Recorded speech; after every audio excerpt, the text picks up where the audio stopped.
Magandang araw mga boss, welcome back po ulit sa ating Facebook page at YouTube channel. Sa video pong ito na po yung full review. Dito nyo na po malalaman yung presyo kung magkano ang inabot ng ganitong owner type Jeep double cab, 4-door, pure stainless and bagong assemble. And simulan po natin yung kanyang gulong at mags. Ayan po yung mags po niya, size 14, 4 stud, 27.850 ang gulong niya na Delium. Ayan, malalaki yung spike. Ayan po, style po niya is parang mud tire na. Ayan po yung kanyang differential is kingpin type. Punta naman po tayo sa makina. Ang makina po pala nito is Mazda RF 5-speed transmission manual po. Ayan ang kanyang battery, hydrovac, pit pump, and ayan yung radiator. Meron na rin po siyang abang na pan para sa radiator in case na ilolong drive. Ayan po, kompletong kompleto. And power steering rin po pala to mga bossing. Ito po yung lagayan ng power steering fluid or ng ATF nya. Ayan, ayan naman po yung wiring, napakalinis. Talagang pulidong pulido ang pagkakakumpune or pagkakapintura ng engine bay na ito. Ayan, baba na natin ng hood. Dito naman po tayo sa gawing windshield. Sa windshield nya, ayan, may tatlo po siyang ilaw na blue. Ayan naman po, dalawang fog lamp sa kabilang windshield. And meron po siyang design na parang palikpik sa gilid ng windshield frame nya na stainless. Ayan naman po yung play rings nya or running board. Ayan yung side mirror nya, kung mapapansin ninyo. Hindi po chrome yung kinabit natin kasi malaking owner type Jeep or mahaba na po ito. Dito naman po sa loob, stainless yung console box nya. Kompleto yung gauge, lahat po yan gumagana. Ayan po yung kanyang speedometer gauge, fuel gauge, ampere gauge, temperature gauge at saka oil gauge. Ayan naman po yung kanyang console box, may bottle holder. Ayan, or yung lagay ng bote.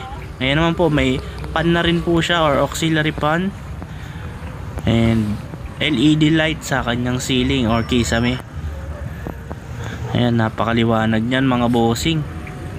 Ayan naman po yung kanyang 2-seater. Ayan, and ayan din po yung kanyang seat belt. Ayan, napakalinis po ng loob nito mga bossing. Kung mapapansin ninyo, maluwag or malawak yung loob. Ayan, kasya dito sa loob. Pwede kayo dito maglaro ng basketball sa loob kasi nga sobrang lawak. Hindi, joke lang po mga boss, sobrang lawak nito mga boss. Ayan, maluwag yung loob nya. Ayan, oh. Pwede po kayong maglagay ng mga gamit or mga kung ano mang bagay na pwede nyong ilagay. Ayan, and dito naman po sa kanyang pinto, ayan, na ilalak din po yan. Ayan, pang kotse na po yung ginamit natin na door handle dito.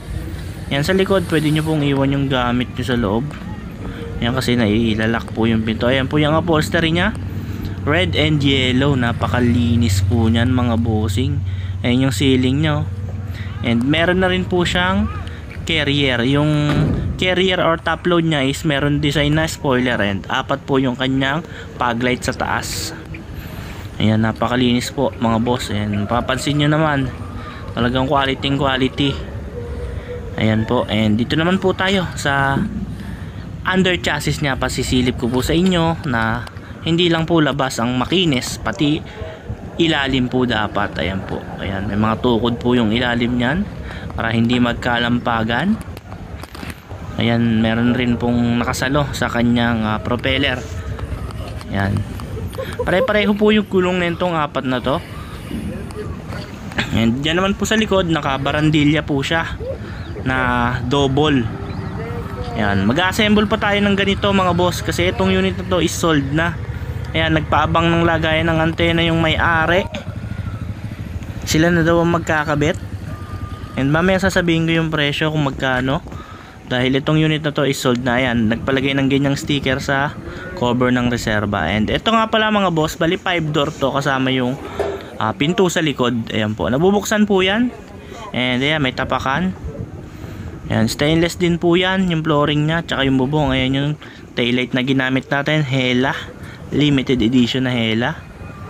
Ayan, bali kabilaan po yung bracket ng antena. Ayan po yung side view niya mga boss, napakalinis, 'di ba? Kung makikita nyo, talaga namang simpleng-simple lang yung dating, pero malinis tingnan. Ayan ang mga owner type Jeep. Ito naman po yung kabilang side or yung kabilang bahagi. Ayan, may speaker na rin po sa loob. Ayan yung view pag nandiyan ka. Komportable dahil sa ibang unit po ng double cab, dalawa lang po yung pinto. Siguro halos lahat po ng ilalabas natin na double cab, puro di pinto na or apat na yung pinto, para hindi na po mahirapang sumakay sa passenger seat. Ayan, nadadaan pa po kasi kalimitan sa passenger seat yung mga pupunta sa likod. And ayan po yung kanyang manibela. Ayan, surplus din po yung manibela niya. Ayan, wala na po kasing bago niyan. And then yung tapakan niya, merong stainless na pedal. And ito naman yung mga switch. Ayan, may mga numbers. And ayan po yung mga ibang accessories na kinabit namin. Yung center mirror. Ayan, bali simple lang po. Ayan po yung ilaw niya. Maliwanag po yan kasi medyo maliwanag lang yung paligid, pero pag gabi po, pag sinindahan, maliwanag po yan sobra kasi nga LED light na. Ayan. Tapos ano pa ba ang hindi pa natin na ipapakita? Ayan yung kanyang driver side. May handbrake din po to mga bossing. Ayan, may handle din po sa windshield. Ayan po yung antena ng stereo. Pabalik daw siya.